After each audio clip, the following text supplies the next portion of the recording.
ایک شخص کا جوان جیسے میرا جوان بیٹا میرا آنسو تو نہیں رک سکتے، طبی چیز ہے، طبی غم ہے، موت کے ساتھ ہی جا کے ختم ہوگا، تو اس کو تسلی نہیں ہو رہی تھی اور بہت بے قرار تھا۔ تو سفیان بن عیینہ ان کو تسلیاں دے رہے تھے، ان کو تسلی نہیں آ رہی تھی۔ تو فضیل بن عیاض آئے، کہنے لگے میرے پیارے ایک بات کرتا ہوں، تم اور تیرا بیٹا جیل میں ہو اور تیرے بیٹے کو جیل سے رہائی ہو جائے، خوش ہو گئے کہ غمگین ہو گئے؟ کہا میں خوش ہوں گا، کہ دنیا تو قید خانہ ہے، تیرا بیٹا جیل سے رہا ہو گیا، موجوں میں چلا گیا، ایک دم اس کے آنسو رک گئے۔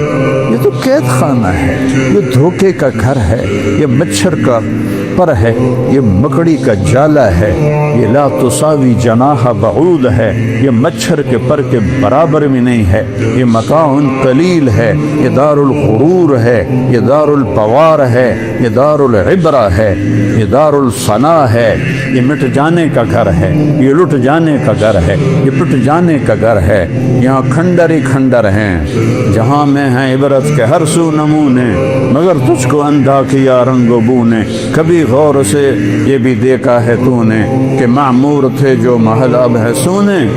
جاؤ مولا علی کا وصیت نامہ پڑھو جو انہوں نے امام حسن علیہ السلام کو لکھوایا کسی سے، لمبا ہے، میں پہلے ایک دو جملے پڑھتا ہوں کہ بیٹا احی قلبک بالموعظہ، قرآن سے دل کو زندہ رکھنا۔ دل کیسے زندہ ہوتا ہے؟ قرآن سے۔ پورا سال قرآن دیکھے ہی نہیں تو دل زندہ کیسے ہوگا؟ جس مٹی کو پانی روزانہ چاہیے، پورا سال اس کو پانی نہ لگاؤ، میں تو ذمہ دار ہوں، اس کے پلے کیا رہے گا؟ کلر ہو جائے گی۔ ہمارے دل کلر ہو چکے ہیں، اس موبائل کی دنیا میں گم ہو گئے ہو، اور ان موبائل کی فضولیات میں گم ہو کر حرام تک ہر طرح کی غلاظت اندر بھر دی ہے شیطانوں نے، تو قرآن اٹھانے کی توفیق ہی کوئی نہیں، تو دل کیسے زندہ ہو؟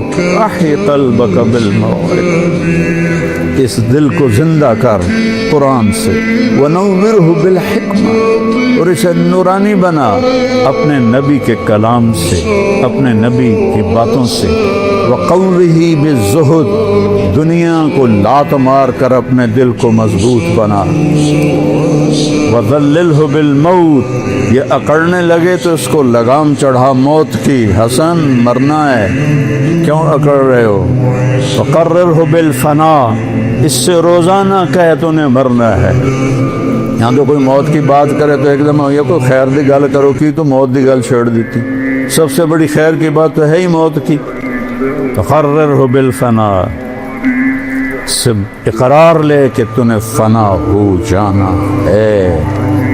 وَأَعْرِضْ عَلَيْهِ أَخْبَارَ الْمَاضِينَ، پچھلے لوگوں کی کہانیاں سنا، سِرْ فِي دِيَارِهِمْ وَانْظُرْ فِي آثَارِهِمْ أَيْنَ حَدْ، ان کھنڈروں میں جا جو کبھی آباد، ان ویران حویلیوں میں جا جہاں کبھی ہٹو بچو کے شور تھے، ان بڑے بڑے محلات میں جا جہاں زیب و زینت آرائش کے نمونے تھے، آج وہاں مکڑی کے جالے ہیں اور سرد سنسناتی ہوائیں ہیں اور ٹوٹی دیواریں ہیں، گرتی ہوئی چھتیں ہیں، بکھرے ہوئے پتھر ہیں، جا دیکھ، پھر ان سے سوال کر این حلو، کہاں چلے گئے ہو، کہاں گئے ہو؟ فَإِنَّكَ تَرَىٰ قَدْ انتقلوا من دار الغرور ونزلوا فی دار الغربہ، تجھے ایک ایک پتھر پکارے گا، تجھے ایک ایک دیوار گرتی ہوئی شکستہ اور ٹوٹی ہوئی چھتیں تجھے پکار پکار کر کہیں گی کہ ہم دھوکے کا گھر تھے، ہم نے انہیں دھوکہ دیا اور مٹی میں ملا دیا اور وہ مٹی میں مل گئے۔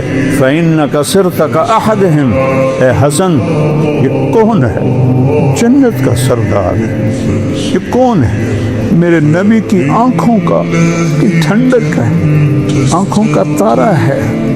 اور فرماتے تھے حسن میرا بیٹا ہے، حسین علی کا بیٹا ہے، کیونکہ امام حسن سر سے لے کر کمر تک اللہ کے نبی کے مشابہ تھے۔ کمر سے پاؤں تک اللہ مولا علی کے مشابہ تھے، اور حضرت حسین علیہ السلام سر سے لے کر پاؤں تک حضرت علی کے مشابہ تھے، اور پاؤں سے لے کر کمر سے لے کر پاؤں تک اللہ کے نبی کے مشابہ تھے۔ اس پر آپ کہتے تھے حسن میرا بیٹا ہے، حسین علی کا بیٹا ہے، دونوں میری آنکھوں کی ٹھنڈک ہے، میری آنکھوں کے نور ہیں، میری ٹہنیاں ہیں، میرے پھول ہیں۔ حسن جیسی ہستی سے فرمایا فَإِنَّكَ صِرْتَ كَأَحَدِهِمْ، ایک دن تو بھی مٹی میں مٹی ہوگا۔ یہ ایک مثال ہے، ورنہ ان کے جسم کو تو مٹی ہاتھ بھی نہیں لگا سکتی، وہ تو میرے تیرے جیسوں کے جسم کو مٹی کھائے گی، نبی کے نواسوں کو کون ہاتھ لگا سکتا ہے؟